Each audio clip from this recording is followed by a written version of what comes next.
আবারও মৃত্যু হলো এক পরিযায়ী শ্রমিকের। মৃত যুবকের নাম সাদ্দাম শেখ, বাবার নাম মিনারুল শেখ, শরীফপুর মাঠপাড়ায় বাড়ি। বিগত 1 বছর ধরে চেন্নাই কাজ করত তাম্বারাম গুড়ঞ্জল্লিতে। যুবকের মৃত্যু ঘিরে চাঞ্চল্য ছড়ায় গোটা গ্রামে। পরিবার সূত্রে খবর, সর্বশেষ কথা হয়েছিল গতকাল সন্ধ্যাবেলায় ছেলের সঙ্গে, স্ত্রী ও মায়ের সঙ্গে। সাদ্দামের ব্যাংক অ্যাকাউন্টের সমস্যা হওয়ায় আধার কার্ড চেয়ে পাঠান মোবাইল ফোনের মাধ্যমে। তার কারণ ব্যাংকে কোনো টাকা ঢুকছে না। তারপরে আর কোনো কথা হয়নি। পরিবারের কাছে সকালে খবর আসে ছেলে বাথরুমের ভিতর গলায় ফাঁস লাগিয়ে আত্মহত্যা করেছে। পরের দিন সকালবেলায় চেন্নাই পুলিশ উদ্ধার করে লাশটিকে নিয়ে যায় গ্রহণজল্লি থানায়। ছেলের মৃত্যু যে কিভাবে হয়েছে তা নিয়ে অধরা পরিবারের কাছে। নুন আনতে পান্তা ফুরায়, তাই ছেলের মৃতদেহ গ্রামের বাড়িতে আনার মতন অর্থ নেই। সরকারের কাছে আর্জি জানিয়েছেন যেন মৃতদেহটি বাড়িতে পৌঁছায়। শরীফপুর থেকে বাপি বিশ্বাসের রিপোর্ট, দমকল MKTV। আপনার বাড়ি বা ব্যবসা প্রতিষ্ঠানকে মনোমুগ্ধ করে সাজাতে আজই আসুন অঞ্জলি হার্ডওয়্যারে। এখানে নামি দামি কোম্পানি টাইলস, মার্বেল ও গিজার শাওয়ার ও স্যানিটারি পণ্যগুলি ন্যায্য দামে পাওয়া যায়। ঠিকানা হরিহরপাড়া পার হাউসের নিকট, মুর্শিদাবাদ। যে মারা গিয়েছে তার নাম সাদ্দাম হোসেন, তার পিতার নাম মিনারুল শেখ। প্রায় 1 বছর যাবৎ সে চেন্নাইয়ে কাজে আছে। পরিবারের সঙ্গে প্রতিনিয়ত ফোন হয়, যোগাযোগ হয়। গত রাত্রেও সন্ধ্যার সময় তার স্ত্রীর সঙ্গে তার কথা হয়েছে, সেটাই তার শেষ ফোন। তারপরে রাত্রে তার স্ত্রী আবার ফোন অনেকবারই করার চেষ্টা করেছে, কিন্তু সেখানে আর যোগাযোগ হয়নি। সকাল 7টার সময় আমাদের কাছে খবর আসছে ওখানকার যে ঠিকাদার, সেই ঠিকাদার ফোন করে পাঠিয়েছে, ফোন করে বলছে যে সাদ্দাম মারা গিয়েছে, সেটা গলায় ফাঁস লাগিয়ে। আমরা সেই ছবিটাও হোয়াটসঅ্যাপে দিয়েছে, দেখলাম ফাঁস লাগানো।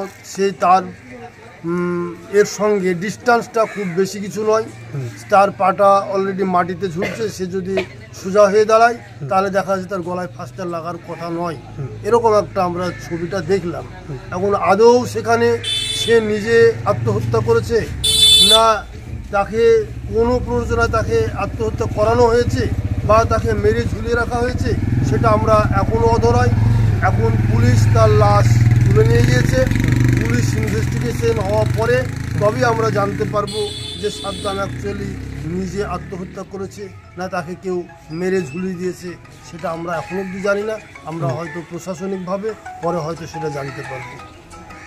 Thank you. তাহলে আপনি এখন কি ভাবছেন যে লাশটা আমরা চাইছি খুব তদবিরের সঙ্গে। এরা গরিব মানুষ, দিন খাটা দিন খাওয়া, ফলে এই লাশ আনতে প্রচুর একটা খরচ আছে। সেই খরচ এদের পক্ষে সম্ভব নয়, সেই খরচ বেয়ার করে সেই লাশ নিয়ে আসা। আমাদের এলাকার MP আছে, MLA আছে, হ্যাঁ, তারপরে অনেক সমাজ সেবক আছে। তাদের মাধ্যমে অন্ততপক্ষে লাশটা যত তাড়াতাড়ি আমাদের এখানে এসে পৌঁছায় এবং তার শেষ কাজটা যেন আমরা করতে পারি, এটাই আমরা অপেক্ষায় এখন বসে আছি।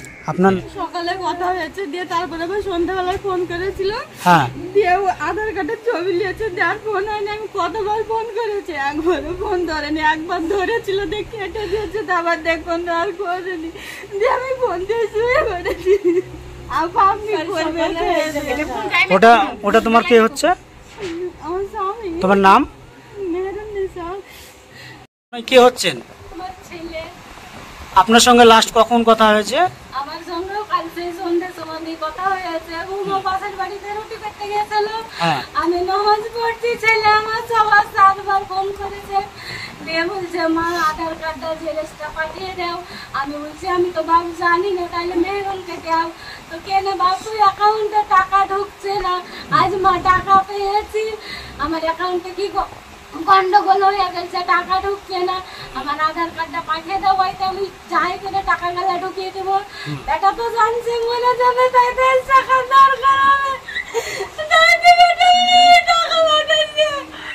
ছেলে কোথায় কাজে আছে? চেন্নাই কাজে গেছে। চেন্নাই